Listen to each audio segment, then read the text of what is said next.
نحمده ونصلي على رسوله الكريم أما بعد فأعوذ بالله من الشيطان الرجيم بسم الله الرحمن الرحيم وعن عثمان أنه كان إذا وقف على قبر بكى حتى يبل لحيته فقيل له تذكر الجنة والنار فلا تبكي وتبكي من هذا فقال إن رسول الله صلى الله عليه وسلم قال إن القبر أول منزل من منازل الآخرة فإن نجا منه فما بعده أيسر منه وإن لم ينج منه فما بعده أشد منه قال رسول الله صلى الله عليه وسلم ما رأيت منظرا قط إلا والقبر أقطع منه رواه الترمذي.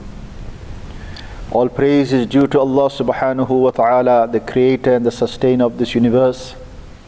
May his choicest salawat and salam be upon his beloved Nabi Muhammad Mustafa sallallahu alayhi wasallam, and upon the Ahlul Bayt, the household of the beloved Nabi sallallahu alayhi wasallam, and upon the companions of the beloved Nabi sallallahu alayhi wasallam.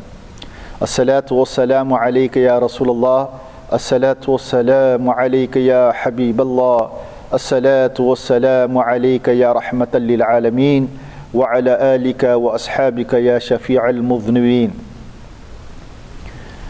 Welcome, brothers, to the program of Miskaath, where in the past 3 episodes we have been discussing the questioning of the qabr, the punishment of the qabr, and in today's episode we'll be going through some of the experiences of some of the Sahaba Ikram as to what they experienced and how they felt in regards to the qabr, how they felt in regards to the questioning and the punishment and the rewards of the qabr. What the beloved Nabi sallallahu alaihi wasallam further informed us about the punishment of the grave. The very first hadith narrated by the 3rd Khalifa, by the son-in-law of the beloved Nabi sallallahu alaihi wasallam, Hazrat Usman Zunnurain. أن عثمان أنه كان إذا وقف على قبر بكى حتى يبل لحيته. Narrated by Sayyidina Usman Ghani radiyallahu ta'ala anhu, that whenever he used to come to a graveyard, or if he stood at the qabr, he used to cry, and not just 1-2 drops of tears coming from his eyes. He used to cry, he used to sob so much that his beard used to get wet with his tears. حتى يبل لحيته فقيل له تذكر الجنة والنار فلا تبكي وتبكي من هذا. People used to say, "Oh Usman radiyallahu ta'ala an, people speak about Jannat and they speak about Jahannam and its punishment. You never used to cry. You don't cry. But when you come to the grave, you stand in front of this qabr and you begin to cry so much." فقال, he said, إن رسول الله صلى الله عليه وسلم قال إن القبر أول منزل من منازل الآخرة. He said, the beloved Nabi sallallahu alayhi wasallam said that the grave, the qabr, is the first destination of all the other destinations that will come in the year after.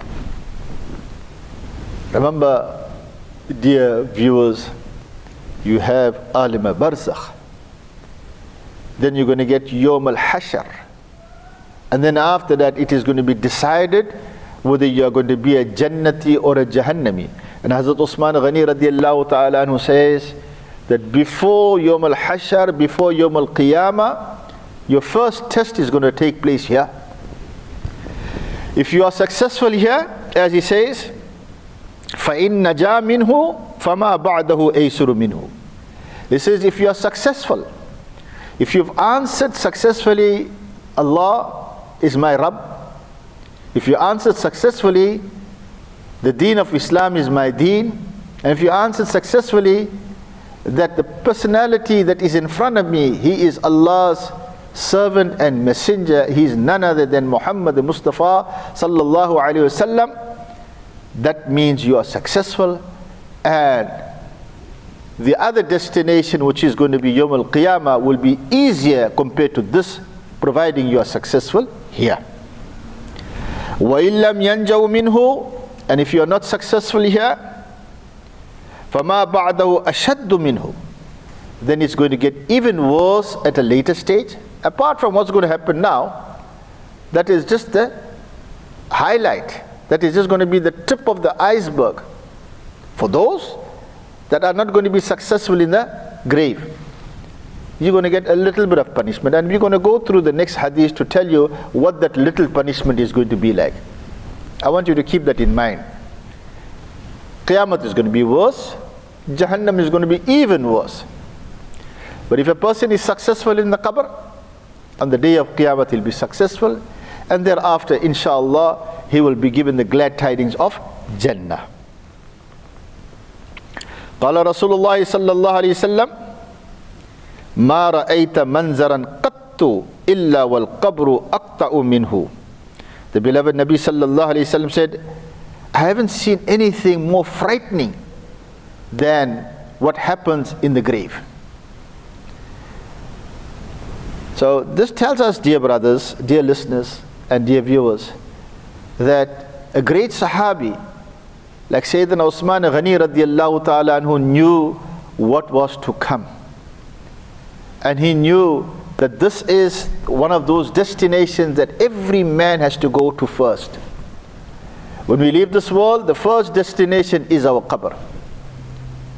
We're so engrossed in this dunya, we feel that, well, we've got one house, now we're going to make an attempt to get a palace, and we've got one car, now we need to get another car. We forget our real destination, which is the qabr. We are here in this dunya to make ibadat, to accept Allah as one and follow the teachings of the beloved Nabi sallallahu alayhi wasallam, so that we are saved from the punishment of the qabr, so that we could be successful in that first destination. And this used to set that amount of fear in Hazrat Usman Ghani, that he used to cry, and cry so much that his beard used to be wet with tears. And he said that this should give fear to every person. That also should be a reminder to all those men that go to the qabristan to bid farewell to the close members of their family or friends, it may be, that at the time of burial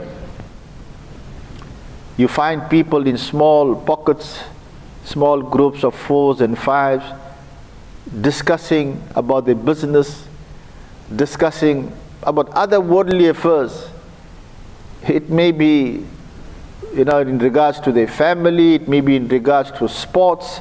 All of these discussion takes place while a person is placed to rest. The person is placed to, rest over there. Allah knows best what his condition is going to be, whether he's going to be resting or whether he's going to be punished. We don't take ibrat. That is the time Allah Ta'ala says, فَاعْتَبِرُوا يَا أُولِي الْأَبْصَارِ. O people, take a lesson from what's happening. And Sayyidina Usman Ghani radiyallahu ta'ala used to cry. Dear brothers, my advice, that whenever we go to the qabristan, we follow a mayyit, read Durood Pak at least. Read ayats from the Quran.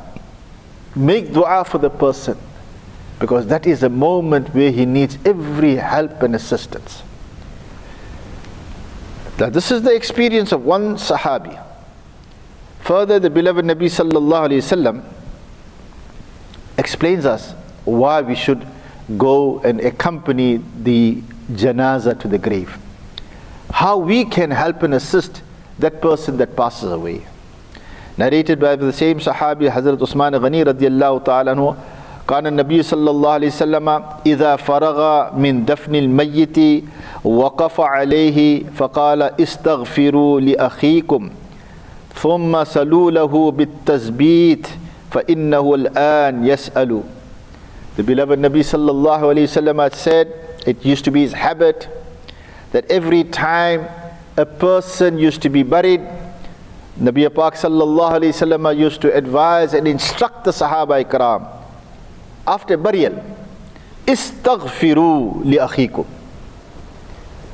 Make dua maghfirat for your brother. Ask for help and assistance. Salu lahu bit tathubbiti. Make dua that he is firm, that he is focused when the questions are going to be asked to him. فَإِنَّهُ الْآنْ يَسْأَلُ. Because this is the moment, as I speak to you, he is being questioned. Dear brothers, at various points are noted from this hadith that Nabi Pak sallallahu alayhi wasallam used to warn the Sahaba Ikram that istaghfiru, make istighfar. Now istighfar is where you lift up your hands and make dua. Allahumma rabbana ghfirli, Allahumma rabbana ghfirli wa li walidayya wa li ustadi wa li jamil mu'minin. Or otherwise we make this dua, Allahumma ghfirli wa li walidayya wa li ustadi, Allahumma ghfir lahu warham lahu wa sakkin lahu fil jannah. These are all du'as of maghfirat. These are instructions of what the beloved Nabi sallallahu alayhi wasallam had instructed us to do when we bury somebody. At the same time, sometimes traditionally people will make one dua. At places they would make two dua. I've experienced sometime at the mayyat of one particular person, there were 5 Maulanas, and they asked each Maulana to make one dua. Is there anything wrong with that? The more the dua, the better it is. There is no restriction. But at least make dua. Make istighfar. Because that is the point and that is the time where the person requires every bit of assistance. We make dua that Allah subhanahu wa ta'ala grant us the tawfiq that every time a brother leaves this dunya, there must be not one but many people that must able to make dua maghfirat for him. Now we'll take a short break, and when we come back we'll continue on to this discussion about the punishment of the grave and the various type of punishment a person can expect when he dies, and if he is not a believer. Allah subhanahu wa ta'ala grant us tawfiq of becoming believers and remain steadfast in our belief. Jazakallah khair.